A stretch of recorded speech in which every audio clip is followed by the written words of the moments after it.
piece of anime. Why don't you guys start by introducing yourselves? Let's start with Natalie over there. Hello, my name is Natalie Hoover. I voice Sonia, Nevermind in Danganronpa, Usagi Tsukishita in Keijo, video games, Fairy Fencer F. Right now I'm in MMO Junkie as Lily, and that's really near and dear to my heart. But you can Google me. I have a lot of credits. Pleasure to be here.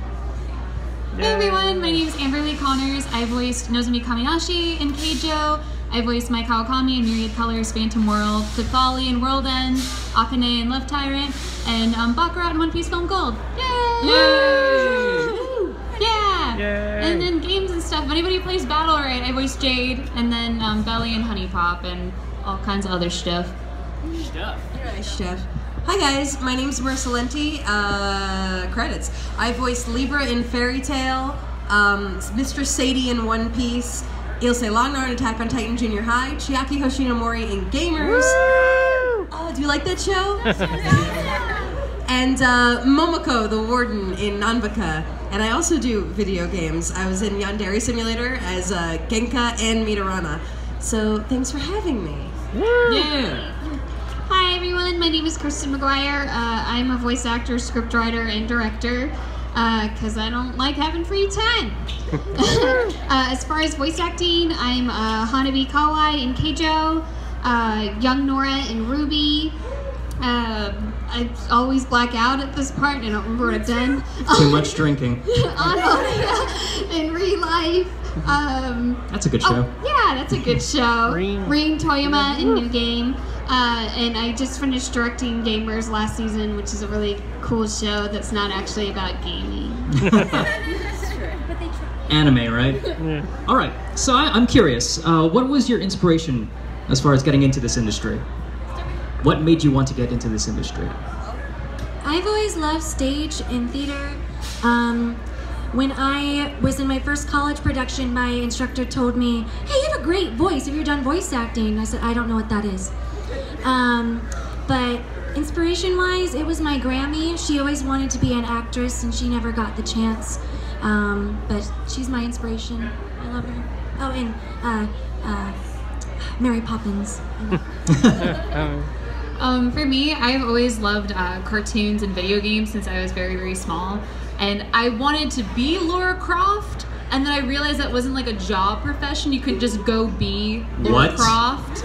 Right? You can't? You can't. What a it's bummer. Shocking. My dreams! Crushed. So I was like, oh hey, well, what if I just like voice things and I can like live out these lives and adventures and stuff. Also, my mom also wanted to be an actress and never got the chance or to pursue that. So it's kind of similar to Natalie in that regard. You guys have all these family connections. I come from a family of lawyers. So absolutely not any sort of creative blood running through my family. But when I was a kid, I actually wanted to do acting. I did a lot of stage and I did a lot of film, and then I turned 13, I got self-conscious. So I actually became a seamstress. I was a seamstress for about a decade. I went to college for it, and while I was in college, I said, wow, I don't want to do this anymore. It's fun to do for yourself, but it was not fun to do for a job. So I kind of looked back at all the things that I had done before seamstressing, and I said, well, what one of these things would be good to be my actual job? And I was like, I liked acting. Let's do that again. Took voice acting classes, moved out here, and started doing it within a year of graduating college and totally abandoning everything I'd been building for a decade. So that was my inspiration. Having a job. I always liked anime, even as a teenager, and I actually wanted to be a comic book artist, and I went to college and paid a lot of money for a fancy piece of paper that says I'm an artist. Hashtag regret. Cool. But I did theater in school as well, and I don't want to make anyone else here look bad, but I was Toto in The Wizard of Oz. So that's really hard to follow up. I liked theater, but I never imagined, hey, one day I'm gonna go and do this as a job. My heart was with comics. So I made comics, and I went to conventions and I sold them. And eventually I got asked to be a guest at a convention, and that's when I met the other guests who were voice actors. And we were talking about theater one day, and I was like, man, I miss doing theater. And they're like, well, you should try it for Funimation. It's right here in Dallas. So I did this really cool thing. It's called Google. You guys should try it. I Googled how to be a voice actor for Funimation, and there's a whole forum dedicated to it, and I just followed what I read online, and it had some really good advice, yeah. And so I did open auditions, and I got asked back. So I kind of fell into this career, but I love it, and I definitely wouldn't trade it for anything. That's me. What, you guys are all,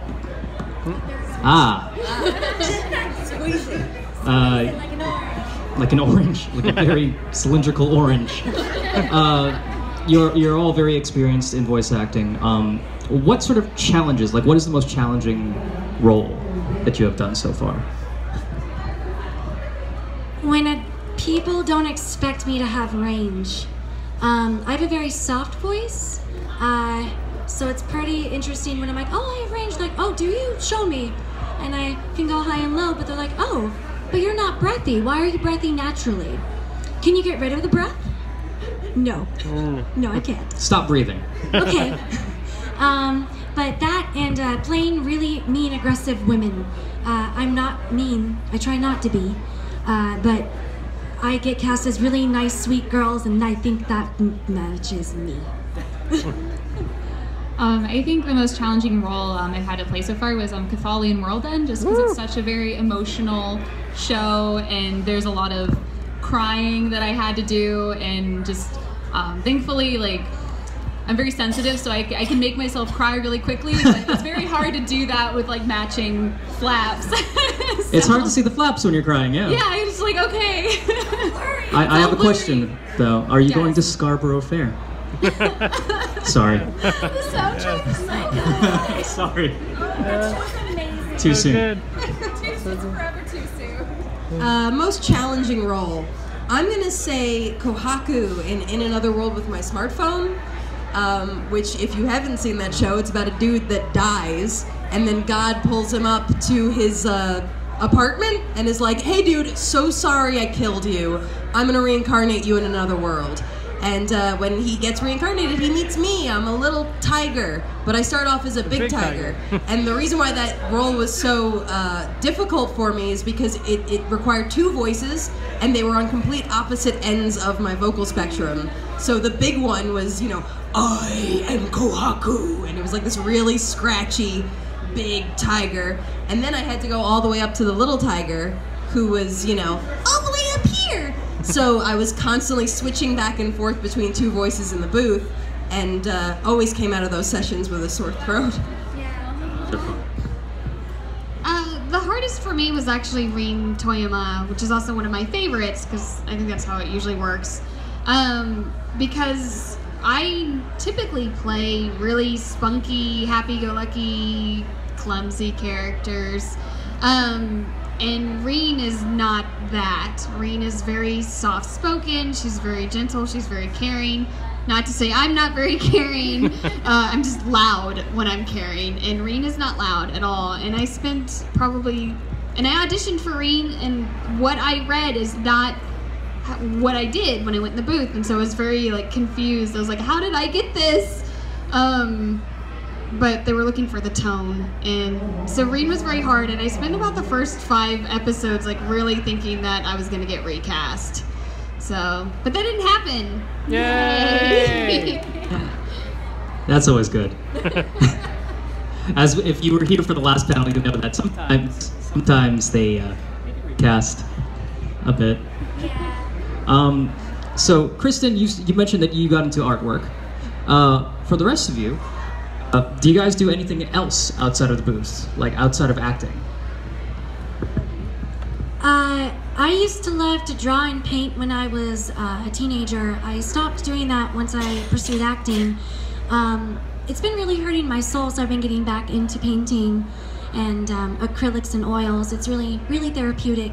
I also really love to work out and go on nature walks. I like to go hiking a lot. Yes, I'm also a hiker.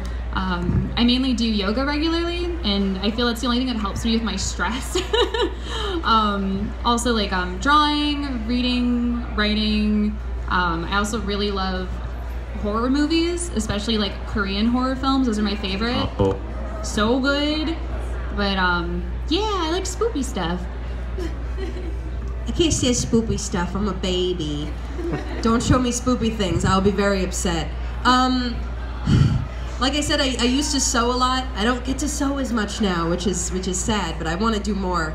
As far as things that I just do, I mean, I play video games, I guess. Works. I'm such a workaholic, though. I spend most of my time working. It's not fun. But, you know, aside from acting, I do like to direct, and I also like to write, and those are things that, you know, I'm constantly working on alongside voice acting. So I would say that my time is pretty evenly split. What else do you do outside of drawing and acting? I parent. I have two little clones. It's taken a while, but they're finally getting to like a good clone to age. Seemed like a good idea at the time. I just didn't realize the clones would take so long to be useful. So I didn't think that out. But They're not instantly useful. They're not instantly useful. Like, people don't believe the hype.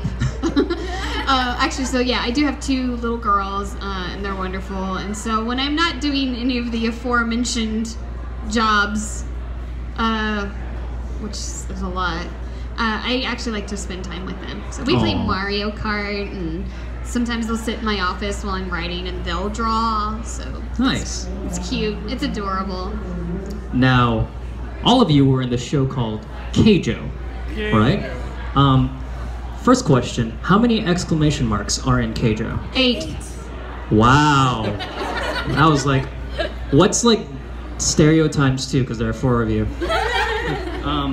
So, why don't you tell like your favorite moments, share some of your favorite moments on that show. And for those who don't know what it's about. Google it. It's women's sports. Women's sports. It's women's sports, and you have to use your assets to get the person off the land. No hands or feet allowed. My favorite part of Keijo, I play Usagi. She was my first pink-haired twin hair. If you don't mean that means it's twin tail. It's like pigtails. My favorite part was I got to act alongside all my friends, but mostly Michelle Rojas.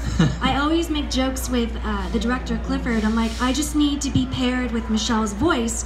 So my character is literally obsessed, and I mean obsessed with Michelle's character, and for good reason. She is amazing.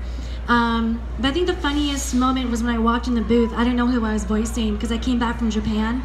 And Clifford's like, oh, you're this character. And I went, yes! And he's like, why are you so excited? I'm like, because I get to voice along with Michelle. Okay. Oh. The dialogue in that show is very, very funny and punny. My favorite part about it was all the attacks. They have this ridiculous attack names because all these ladies are fighting with their chest and their butts. And one of my favorite attacks, which is my character's like signature move, is called the vacuum butt cannon. And it's pretty fabulous. Just saying these names with a straight face, or just always like coming in each day, like wondering like, oh, what is gonna be next? Like what? How far can they take this with these attack names? It's pretty great.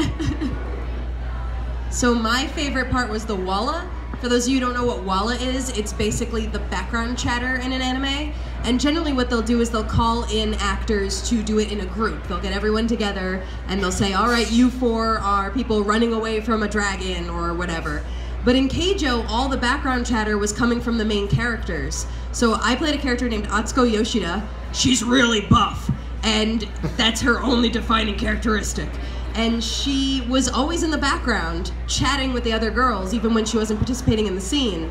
So I had to make stuff up for her to say. And I was constantly talking about, like, lifting weights and picking people up and throwing things, and this is the strongest vegetable in the world. It was just a lot of fun to get to improv, but as a character, not as, like, generic whoever. And every time I did a line that Clifford thought was funny, he would make everyone else in the room clap for me. to embarrass me. So I would walk out of the booth and he'd be like, everyone clap, and I'm just like, all right, thanks.